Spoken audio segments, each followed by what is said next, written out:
자, 오늘은 투자조합 출자에 대해서 이야기하겠습니다. 소득공제를 위한 투자조합 출자죠. 그러니까 투자를 하기 위해서 조합을 만들어서 여기에 출자를 하게 되면 조세특례 제한법 16조에 소득공제를 해줄 수 있다, 이런 조항이고요. 개인조합 출자라는 거는 벤처 투자 촉진법에 의해서 개인투자조합, 벤처 투자조합을 만드는 거예요. 그래서 벤처 회사가 조합 출자를 하는 거를 벤처 조합 출자라고 하고, 일반 개인들이 이렇게 2명 이상 49명이서 100만 원씩 모아가지고 1억 이상이 되면 개인 조합 출자를 만들어서 사람들에게 돈을 투자 받아가지고 벤처 기업에 투자를 할 수 있는데, 여기에 투자하는 사람에 대해서 엄청난 소득공제 혜택을 주기 때문에 이것이 매우 중요한 절세 혜택이 됩니다. 그 내용을 한번 알아보도록 하겠습니다. 일단 투자조합에는 두 가지 종류가 있다고 했죠.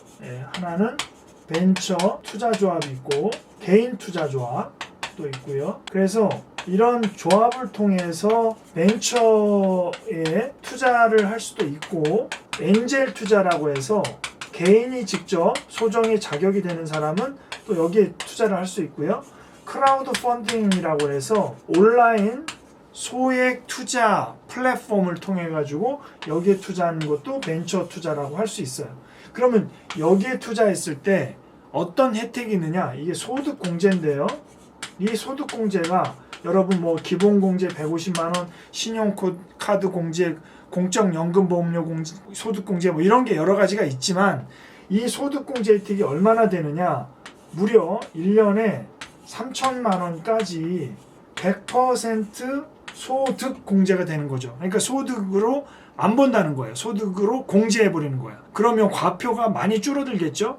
예를 들어서 총 수입이 있고 근로소득 공제와 같은 비용이 있으면 여기서 소득이 나오고 여기서 유명한 소득 공제를 빼는데, 여기서 얼마를 빼냐면 3천만 원까지는 100% 빼주고요. 그 다음에 5천만 원까지는 이 3천에서 5천 사이만큼 70%를 빼줘요. 그러니까 어떻게 되냐면 1,400만 원을 소득 공제해 주는 거고, 5천만 원을 초과하는 금액에 대해서는 초과하는 금액의 30%를 해주는 거예요.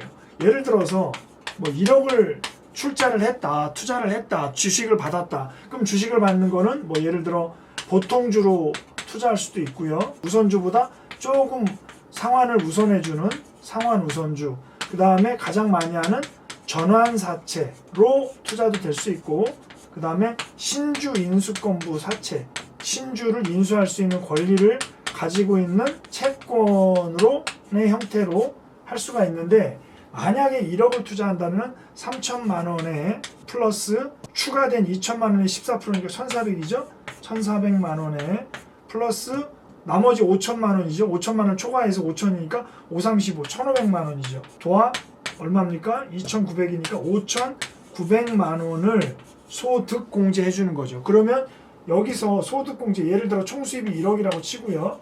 비용이 없다 치고 소득이 1억인데 여기서 5,900을 빼면 결국 과세 표준이 얼마가 되냐면 4,100만 원이 되는 거죠. 그러면 여기에 세율을 곱해가지고 산출세액을 만들고, 산출세액에서 연금저축펀드나 IRP와 같은 세액공제를 900만 원에 대해서 16.5, 13.2 빼면 결정세액이 되는 건데, 그리고 결정세액에서 기납부세액을 빼서 만약에 플러스면 추징이고 마이너스면 환급인데, 중요한 거는 요 소득공제 되는 부분이 너무너무 크다라는 거죠. 그래서 이 소득공제가 빠짐으로 해서 과표도 줄어들 수 있고 당연히 세금도 많이 줄어드는 거죠. 그러면 예를 들어서 보통 1,400만 원까지 6%, 그 다음에 5천만 원까지 15%, 8,800만 원까지 25% 등등등 해서 10억 초과되면 49.5%죠.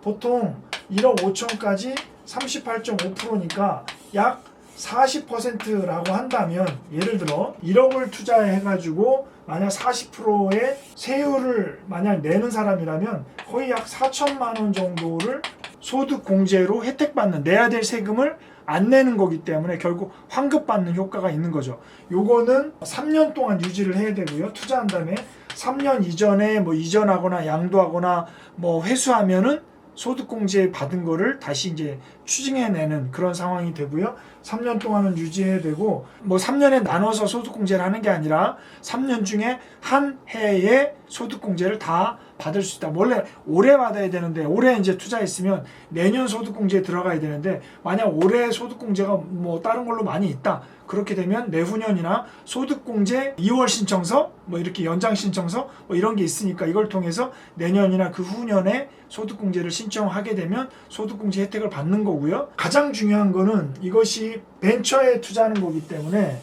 소득공제 혜택은 너무너무 가장 강력한데, 문제는 뭐냐면 이 벤처가 만약에 3년 이후에 뭐 상장이 아니라 폐업을 한다거나 문제가 생긴다면 원금에 손실이 있을 수 있고 투자된 금액을 본전을 못 찾을 수 있겠죠. 그래서 뭐 전환사채로 하는 경우가 좋긴 하겠지만 어쨌든 원금을 못 찾는 경우에는 결국 소득공제 받은 것만 남는 그런 상황이 될 수 있습니다. 그래서 이런 부분을 할 때는 벤처 확인 종합관리 시스템이라고 하는 국가 정부기관에서 하고 있는 그런 곳에 들어가셔가지고 확인을 하고 개인조합 출자나 벤처 투자조합, 특히 이제 개인 투자조합이 요즘에 많이 활동하고 있고, 이거를 보통 여기는 VC, 여기는 엑셀러레이터 이렇게 얘기를 하는데요. 이런 데 들어가셔서 꼼꼼하게 보고 들어가야 원금 손실을 보지 않는 그런 안전한 투자가 될 수 있을 거다. 제가 나름대로 유튜브 정주행하면서 좀 많이 찾아봤지만 좀 안전하게 믿을 수 있는 곳이 생각보다 많지 않아서, 소득공제 혜택은 대단히 좋지만 어떤 기업에, 어떤 개인조합, 투자조합에 투자를 해야 될지, 그게 상당히 좀 어려운 문제가 있다라고 생각이 듭니다. 오늘은 여기까지 할게요.